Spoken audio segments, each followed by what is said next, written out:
5 love languages, along with a variety of dialects within each of those 5 love languages.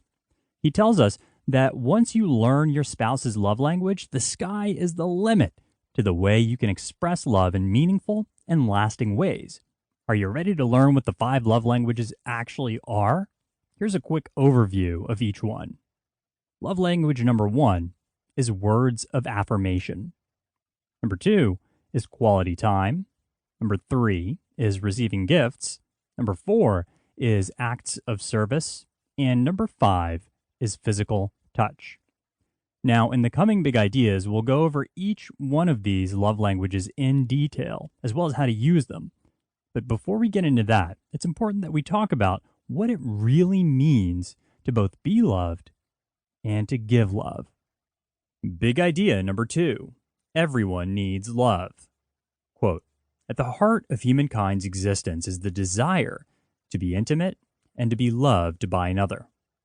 Marriage is designed to meet that need for intimacy and love."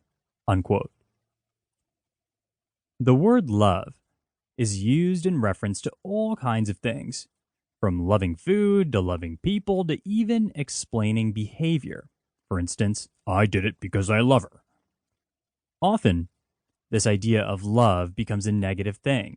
The mom, for instance, who gives her child anything that the child wants, or the person who hurts people in the name of love. Chapman's love is different. The love that Chapman is talking about is the kind of love that is essential to our emotional health.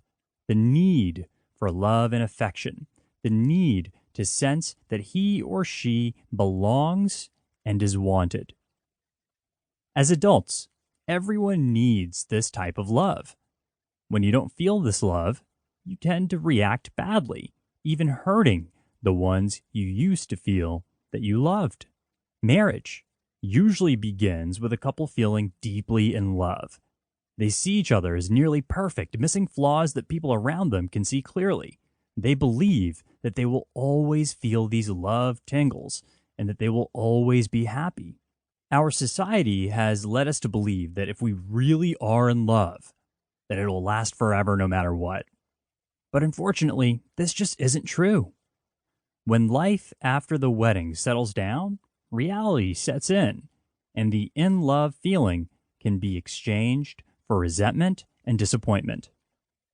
This usually happens within 2 years, and at this point, either the relationship dissolves or the couple begins to learn how to love each other in deep, lasting ways.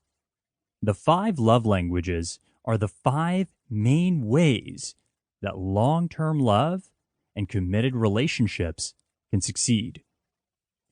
The process of truly loving your spouse is a choice that will require effort, but leads to the satisfaction of having genuinely loved another. Once your spouse feels truly loved, he or she will have a different outlook and expression in their life, and they will be able to contribute to a strong relationship. Big idea number 3. Love language number 1. Words of affirmation. Quote, "Verbal compliments or words of appreciation are powerful communicators of love. They are best expressed in simple, straightforward statements of affirmation." Unquote. Words of affirmation are words that build someone up. They can be expressed as compliments or encouraging words. These are 2 dialects within the love language of words of affirmation: compliments and encouraging words. Now, the encouraging words are not about encouraging them to do what you want. It's not about persuading them to do what you want them to do. Rather, they encourage interests and talents that your spouse already has. It's basically encouraging their strengths. It requires knowing your spouse well enough to understand what's important to him or her. Kind words are important when expressing words of affirmation.